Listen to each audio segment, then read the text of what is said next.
Исәнмесез, Яңа Гасыр каналында Татарстан хәбәрләре тапшыруы студияда Илгиз Шәкуров. Без турдан туры эфирда эшлибез. Киләсе минутларда. Беренче имтихан нәрсә күрсәтә? Людей, как всегда, к сожалению, не хватает. Башкалада кышка әзерлекне ничек бәялиләр, нинди проблемалар бар? Бу хакта Гөлназ Сайфетдинова.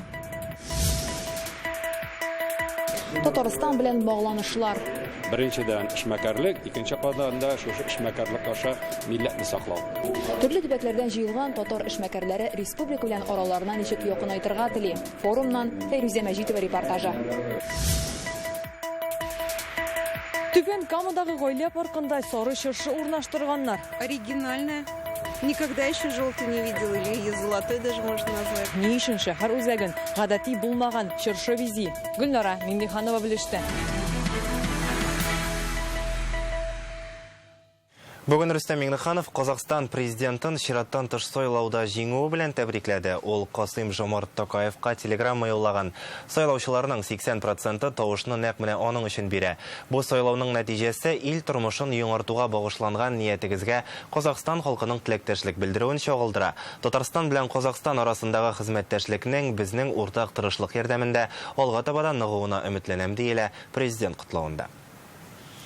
2023 елны татар дөньясы өчен достаннар елы дип игълан итәргә бүген Бөтендөнья татар конгрессының милли шура утырышында шундый тәкъдим яңгырады.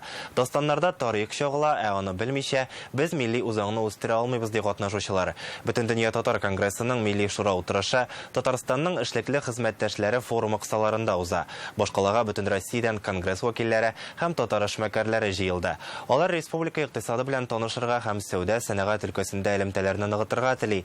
Әйтик, безнең белгечләрне Әфганстанда шахталарда көтәләр, андагы татар мәктәпләре өчен әсбаплар да кирәк диләр. Тулырак Фәйрүзә Мәҗитова. Милли шура утырышын башлыйбыз. Бөтендөнья татар конгрессының милли шура әгъзалары елга 2 тапкыр шушылай зур составта җыела. Бу иң актив 75 кеше. Алар безнең республикада һәм чит төбәкләрдә тел, мәдәният, гореф-гадәтләрне саклау һәм үстерү буенча эшли. Бүген әлеге вәкилләр арасыннан милли шураның җитәкчелек органы бюро әгъзаларын сайладылар. Хәзер 15 кеше милләт өчен мөһим мәсьәләләр буенча елга 4 тапкыр җыелачак. Комитетлар оештыру турында килештеләр. Аңа төрле шәхесләр керә. Мәсәлән, мин үзем мәдәният дигән сүзне ишетеп калдым инде. Бәлки шул юнәлештә атларга кирәктер инде миңа. Ниндер киңәшләр биргән, ниндер эшчәнлек алып барырга ала берсә. Бүгенге утырышта милли үзаңны үстерү турында сүз барды. 2023 елны татар дөньясы өчен достаннар елы дип игълан итәргә кирәк ди тарихчы Дамир Исхаков. Татарстан язучылар берлеге рәисе депутат Рыкаил Зәйдулла һәм конгресс җитәкчесе урынбасары Тония Захидуллина да бу фикерне хуплый. Достаннар татарның чын тарихын чагылдыра дип искәртәләр. Бүгенге очрашуга эшмәкәрләрне дә чакырганнар. Милли тормышка аларны да җәлеп итү мөһим диләр. Татар эшмәкәрләренә үсәргә мөмкинлек биреп, алар инде өлкәләрдә һәм чит илләрдә безнең милләттәшләргә үрнәк булсыннар, аларга эшләргә ярдәм итсеннәр һәм инде әгәр дә инде татар милләте оешмалар анда үз чараларын үткәрәләр икән, алар үрнәк булып һәм үз табышлары белән үткәрергә дә ярдәм итсәләр, без инде зур рәхмәтле булабыз. Россия төбәкләреннән һәм чит илләрдән 300ләп эшмәкәр килгән. Әлеге залда Россиянең төрле төбәкләреннән килгән татар эшмәкәрләре киңәшләшә. Аларга Татарстанның икътисады һәм кайсы өлкәләрдә ничек хезмәттәшлек итеп булуы турында сөйлиләр. Нәкъ шундый очрашуларда уртак проектлар барлыкка килә дә. 15 ел без Уфа белән Казан арасын, Башкортстан белән Татарстан арасын туристик юнәлеш буенча бәйләп торучы. Башкортстанда яшәүче Камил Сираҗетдинов туристлык оешмасы җитәкчесе. Ел дәвамында 15 меңләп туристны Казанга җәлеп итә. Татарстан белән кызыксыну арта ди. Элек аквапаркка дип килсәләр, хәзер күбрәк республика буйлап экскурсиягә. Алар экскурсиялар күрергә, Кремльне күрергә, Туган авылны күрергә, Булгарны күрергә, Ак мәчетне күрергә, Яңа Свияжскийдагы яңа музейны. Дөньяда 2 генә ул музей. Берсе Европада, берсе Свияжскийда. Монысы Әфганстан татарларының кул эшләнмәләре, келәмнәр, бизәнү әйберләре, кием салым, җиләк җимештә бар. Бу товарларны Татарстанга китерергә әзерләр. Әфганстаннан махсус делегация килгән. Безнең республика белән төрле өлкәдә хезмәттәшлек итәргә теләк белдерәләр. Әфганстанда табигый байлыклар күп, 30лап урыннан аларны чыгару өчен белгечләр кирәк. Шахталарга Татарстан хезмәткәрләрен чакырабыз. Бүген Россиягә кертелгән чикләүләр чорында импортны алыштыру шарт. Безнең предприятиеләргә кирәкле товарларны республиканың маркетинг үзәге интернет сайты аша күрергә була. Аларны җитештерүдә бүген залда утырган эшмәкәрләр дә катнашса, хезмәттәшлек тагын да ныгыячак. Фәйрүзә Мәҗитова, Ләйсән Сәитова, Яңа Гасыр каналы.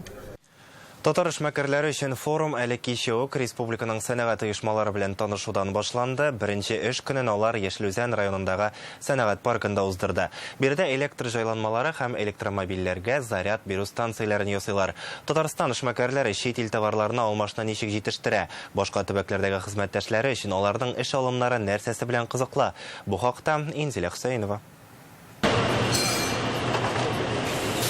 Яшелүзәннең сәнәгать паркы биредәге менә бу мәйданчыкта электр җайланмаларын һәм электромобильләргә заряд бирә торган станцияләр җитештерәләр. Татар эшмәкәрләре өчен заводка экскурсияне район башлыгы үзе уздырды. Бу Татарстан кунакчыллыгының тагын бер матур үрнәге ди чит өлкәләрдән килүчеләр. Электрический заправкалар күрдек, кассиселдә бездә, конечно, юктыр. Очень интересный безгә бу нәрсә, бу направление, яңа направление. Алар бер-берсе белән аралашып, күрешеп, фикерләшеп, һәм шул ук вакытта төбәкләрдәге һәм чит илдәге эшмәкәрләр Татарстанның сәнәгать объектлары эшчәнлеге белән танышсыннар өчен үзләренең җирлекләренә кайтканнан соң да бу эшне киң колаш белән җәелдерлек дәрәҗәдә өчен әлеге җыеныбыз безнең оештырыла. Тамир Алимбаев Омск өлкәсеннән килгән, киләсе елда Яшелүзәннең сәнәгать паркында үз эшен ачырга планлаштыра. Ул 20 елдан артык авыл хуҗалыгы техникасына хезмәт күрсәтүче оешманы җитәкли. Хәзер шундый ук бизнесны Татарстанда да башлыйм ди.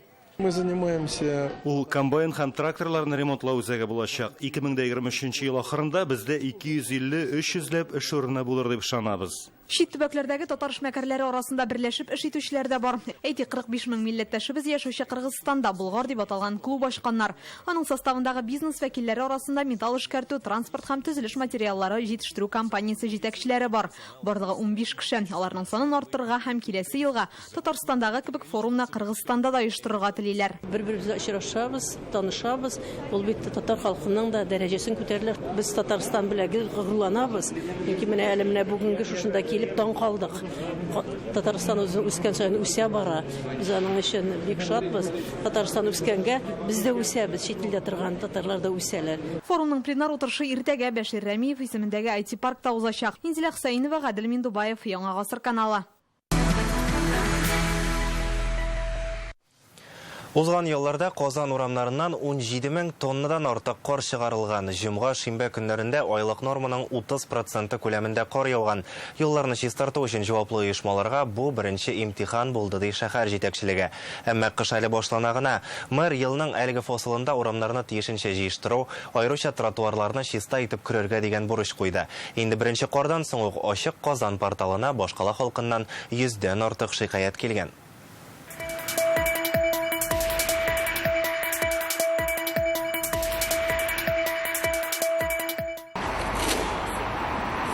Григорий Баразна 12-нче кышкы сезонын ача. 84 яшьтә булса да эштән куркып кала торганнардан түгел. Аның карамагында 6 йорт, 1 сквер. Субботу вышел в 2 часа. Шимбә көнне төнге 2дә чыктым, төш вакытында гына өйгә кердем. Чистартып өлгерергә кирәк. Урам җыештыручылар җитми, бер аратна эшлиләр дә китәләр. Узган ел начар җыештырдылар. Начар җыештырдылар. Безнең, наверное, дворник та булмагандыр. Очень тяжелые места бывает. Ибрахимов урамындагы ишек алларын чистартмыйлар. Узган ел юлны кыскартырга дип шуннан узган идем. Ник барганыма үкендем. Безнең ишек аллары чиста, урам җыештыручы булмаганда чистартылмаган вакытлары да булды. Урам җыештыручылар Казан буенча җитми. Хәзерге вакытта 3000-га якын хезмәткәр бар, тагын 500 кеше кирәк. Кышка кергәндә эш күбәя, урам җыештыручылар гадәттә шул чакта күпләп эштән китә. Быелның июлендә территорияны җыештыру өчен тарифны арттырып, бу акчалар хисабына аларның хезмәт хакын күтәргәннәр. Тик бу да мәсьәләне тулысынча хәл итми. Средняя зарплата по крупным управляющим организациям. Зур идарәче оешмаларда уртача хезмәт хакы 28 мең сум. Бүген урам җыештыручылар 22 меңнән 36 мең сумга кадәр акча ала. Әмма иң күп хезмәт хакы булган оешмаларда да урам җыештыручылар җитми. Аларны эзлибез.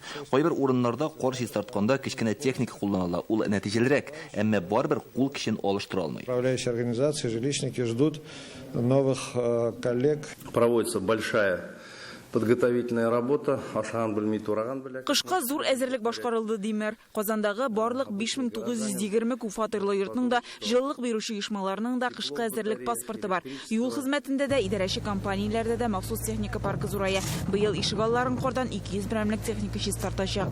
Беренче экзаменны без менә бу атнаның ял көннәрендә үттек инде. Бу экзамен әйтергә кирәк әйбәт дип барлык корны чыгартып битердек, но корны чыгарту, чистарту эше дәвам итә. Соңгы 3 көндә Казан урамнарын кардан чистарту эше туктамады, аны кайда түгүләрен контрольдә тоту шарт. Кар эритү пунктларын урап узу очраклары ел сайын күзәтелә. Машинада датчик тора.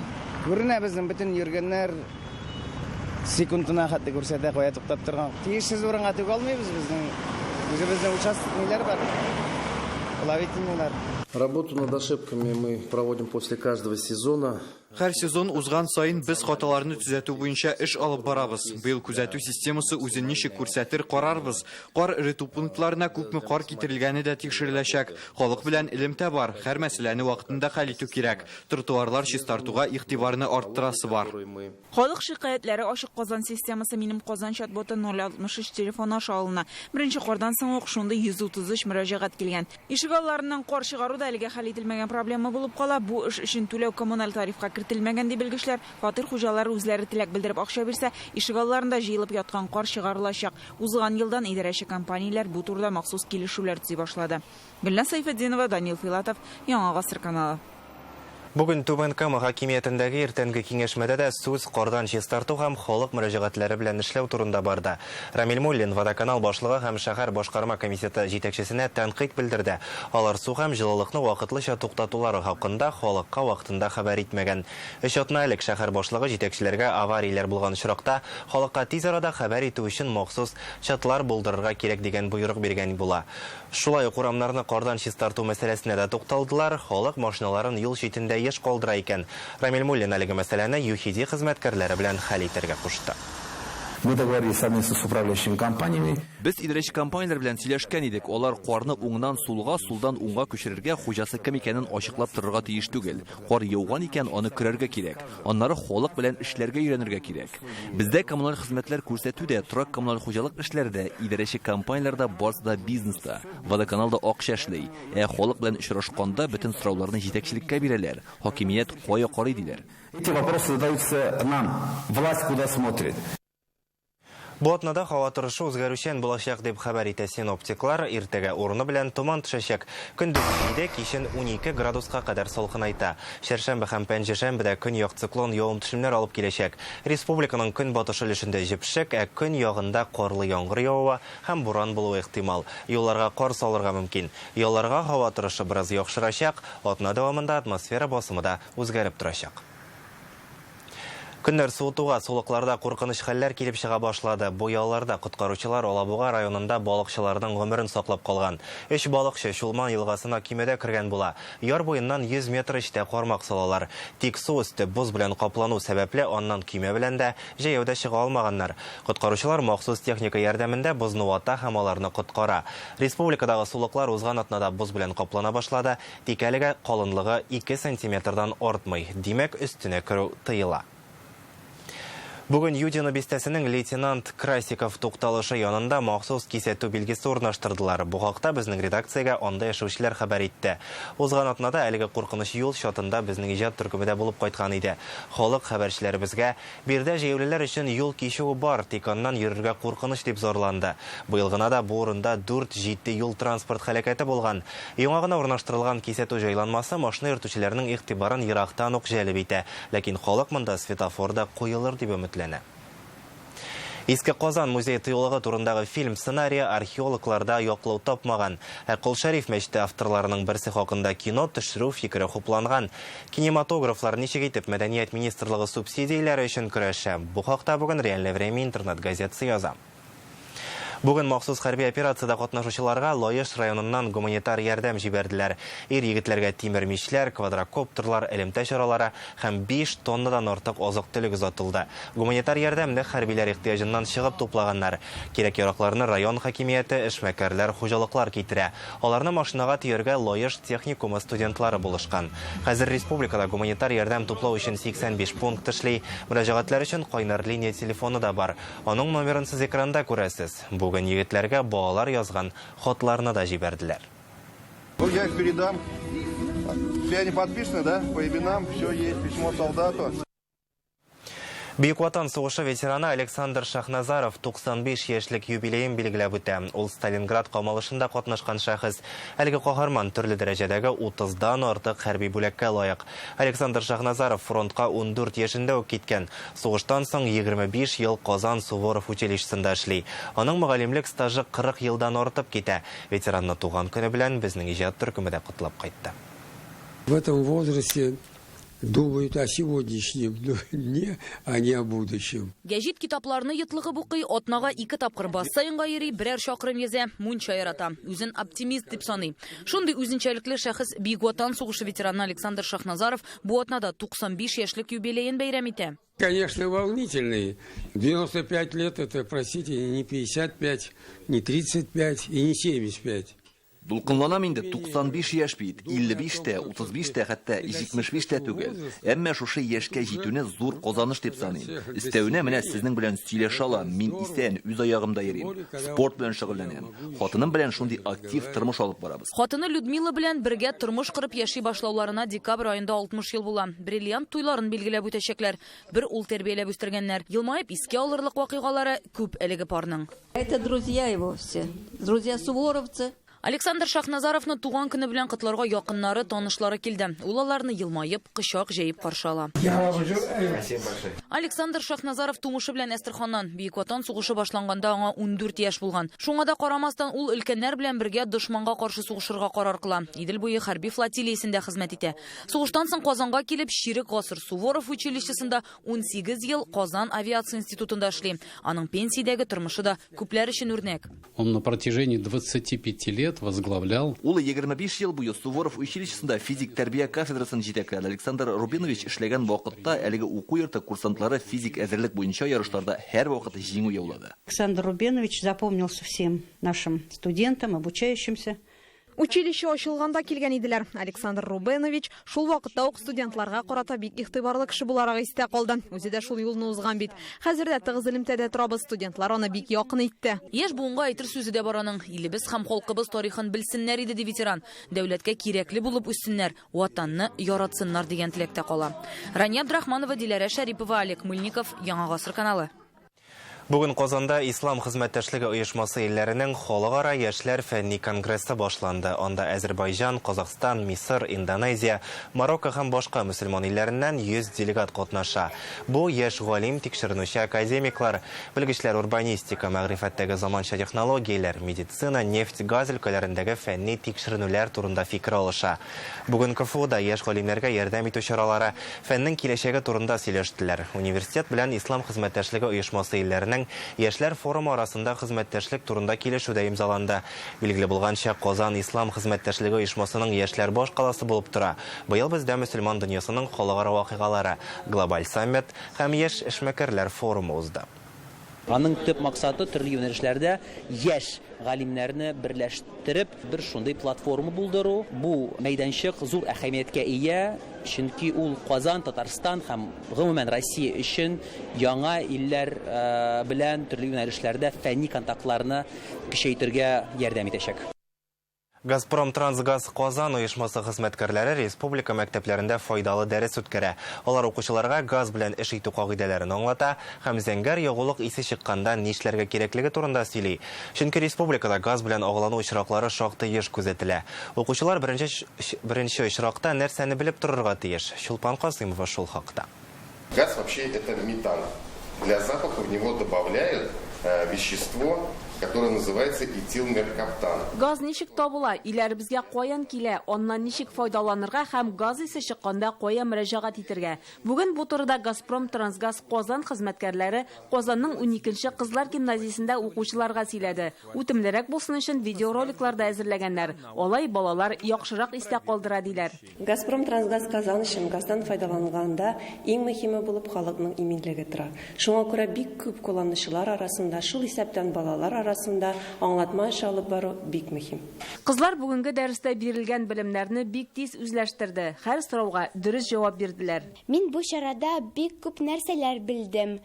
Ничек дөрес итеп газны кабызырга, газ булган җирдә йокларга ярамаганлыгында минем өчен зур бер белем булды. Газ исе чыкканда, газ краннарын ябырга, тәрәзәне ачырга, урамга чыгарга һәм әнигә шалтыратырга. Газ җиһазларыннан балалар да файдалана. Шуңа мондый дәресләр бик кирәк ди мөгаллимнәр. Монда бик күп нәрсәләрне без яңалыкларда ишеттек. Шуның өчен балаларга бу бик кирәкле чара дип табабыз. Мондый куркынычсызлык дәресләре республикабызның һәр шәһәр һәм районында үткәрелә. Аларда 5000-нән артык укучы катнашкан. Волейболчыларны чит илләрдән чакырырга кирәкми, үзебездә әзерләү мөһим.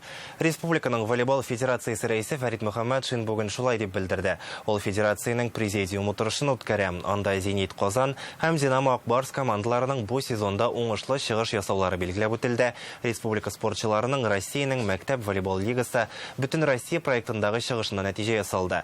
Федерацияның башкарма директоры Мансур Кәримов әлеге тармакның проблемаларына тукталып үтә. Алар яңа спорт комплексы төзү, Ярчалыдагы 11-нче спорт мәктәбен ремонтлау һәм волейболчыларның күнегүләр үткәрү җыеннарын финанслау белән бәйле. Фәрит Мөхәммәтшин үзебезнең спортчыларны әзерләүгә игътибарны арттыру бурычын куйды.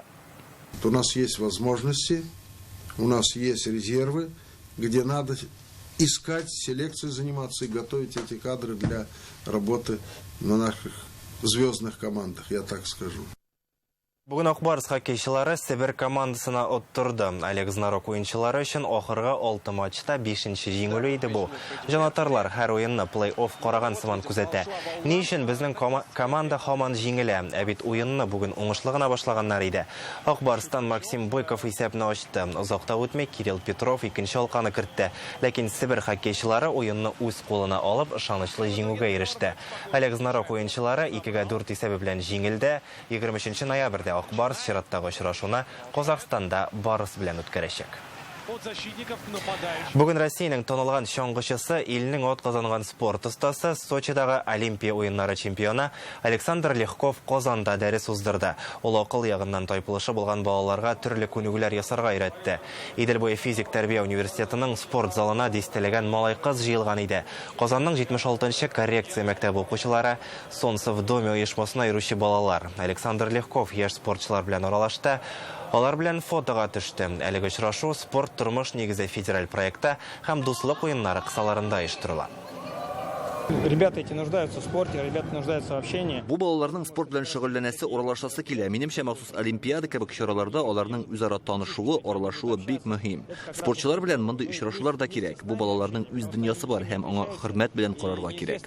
Безнең Татарстаныбызда 5000-нән артык интеллектуаль яктан тайпылышлары булган кешеләр яши. Бездә бүген кунакта Олимпия чемпионы, спортсмен, лыжник Александр Левков келді. Ул безнең балалар өчен зарядка уздырды. Безнең балаларыбыз монда очрашулардан соң бик канәгать калдылар һәм разминкаларга бик ошады. Мы отобрали 15 человек с 5-8 сыйныфлардан 15 баланы алып килдек. Спорт беренче чиратта ул социальләшү, җәмгыятькә яраклашу. Балаларга мондай чаралар бик ташый. Алар монда үзләре кебек үк башка малай-кызларны күрәләр, аралашалар, бергә уйныйлар. Таких же ребят, играть с ними, смотреть на них, общаться.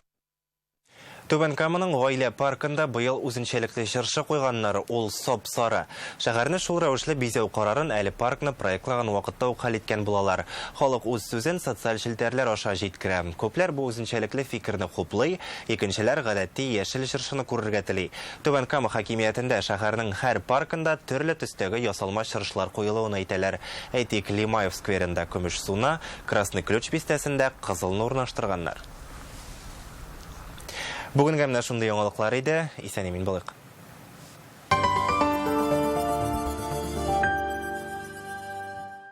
Пришла Гайша по Крайханупе посоветоваться. Почему у тебя счета за электричество такие маленькие, а у меня большие? А мне Позис экономить помогает. Большой холодильник, а электроэнергию бережет. Позис. Экономный и надежный. Сделано в Татарстане. Когда купил автомобиль, получаю номера, и жизнь прекрасна и светла. И даже если вдруг квитанции оплачивать, пора спокойные нервы и голова. Сменю водительское удостоверение, если надо заменить. А то к экрану нужно прикосновение, и можно меньше заплатить. Всегда в настроении. Возьму и наберу. Транспорт транспорт и вождение на госуслуги.ру. Купил кэшбэк. Купил кэшбэк. С дебетовой карты МИР Акбарсбанка и с кэшбэком 10% на все этот процесс никогда не остановится. Установите приложение Акбарс онлайн и оформите бесплатную карту. Теперь присоединиться к электрическим сетям проще, чем кажется. Зайдите на сайт сетевой компании, авторизуйтесь, подайте заявку на техприсоединение и следите за ее исполнением с мобильного устройства. Сетевая компания с заботой о каждом, с энергией для всех. Успейте купить квартиру в Казани без удорожания. В ипотеку по ставке 1,9%. Акбарсдом. Дом там, где мы. Звони 212 26 76. Весь ноябрь в Мехамании. Более 1000 пуховиков от 3500 рублей в одном магазине. Мехамания. ТРК Паркхаус. Карта забота платежной системы МИР от Акбарсбанка для пенсионных и социальных выплат. Переведите пенсию на карту забота, добавим 3000 рублей к первому зачислению. Оформите на akbars.ru. Hürmetli tomoshachilar, sizni 23 noyabr Saydash madaniyat uzagida jurchi kompozitor Go'zaliya ham Tataristonning ot qozongan artisti Artur Minhajevning ir-yangi aytasiz so'zlar konsertida kutib qolamiz. Tomosha Innuendo kamera orkestri qatnashida o'tacak. Rahim etingiz. За 5 лет в рамках реализации республиканских программ построено 92 многофункциональных центра, 284 объекта здравоохранения, 88 детских садов, 41 школа. Откройте вклад в Акбарсбанке и получите шанс выиграть сертификат на 100 000 рублей на покупку бытовой техники или 3000 рублей на продукты. Подробнее на akbars.ru. В Белке черная пятница. Скидки и подарки. Торопитесь за покупками. Белка, Татарстан-7. Акционерное общество Тата Агролизинг запускает программу Трейд-ин. Обменяй выгодно старый комбайн на новый. Подробности по телефону 203 86 02.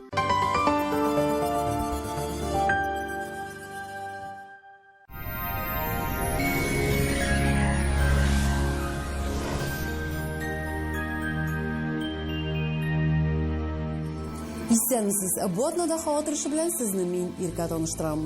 Яндекс погода мәгълүматы буенча көньяк-көнчыгышта Бөгелмә баулы Азнакай Әлмәттә болытлы, җепшек кар явачак, 5 градус салкын.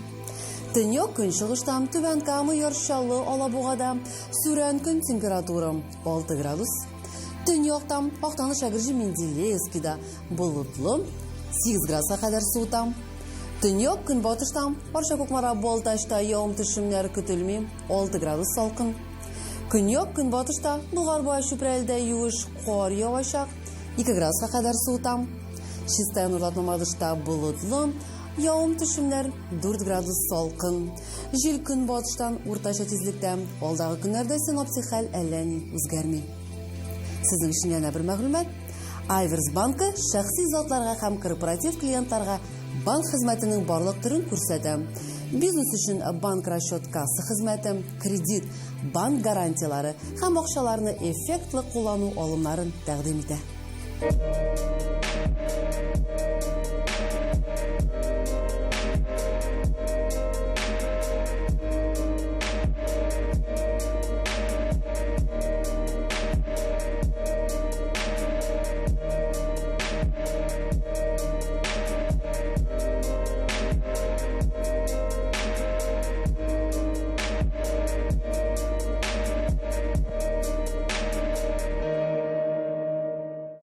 Квартиры с чистовой отделкой для тех, кто выбирает жизнь в новом формате. Жилой комплекс «Город-парк. Новые горки». 2-677-677.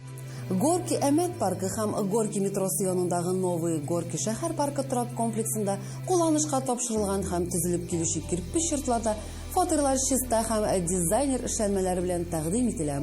Толырак мәгълүмат 2677-677 телефоны буенча. Грань төзелеш компаниясе. Мәркәзебез Казанда болытлы, явым-төшемнәр көтелә. Температура көндез 2-4 градус салкын. Җил көнбатыштан уртача тизлектә. Атмосфера басымы төркемеш баганасының 762 мм тәшкил итә. Һаваның чагыштырмача дымлылыгы 91%. Җирнең магнит кыры тыныч. Сезнең өчен яңа бер мәгълүмат. Санчи бүтін организмның эшчәнлегенә оңай йогынты ясый, энергия бирә, йокыны яхшырта, баш авыртуларын, хроник авыруны бетерә, кәефне күтәрә. Санчының файдасы гасырлар белән сыналган. Юкка гына аны Кытай медицинасының хәзинәсе димиләр. 20-21 ноябрь көннәрендә Фармленд аптекаларында Санчыга 20% ташлама. Телефон 8-937-236-71-75, сайты sanchi.rf. Әлегә менә шулай иде, исән-имин булыгыз.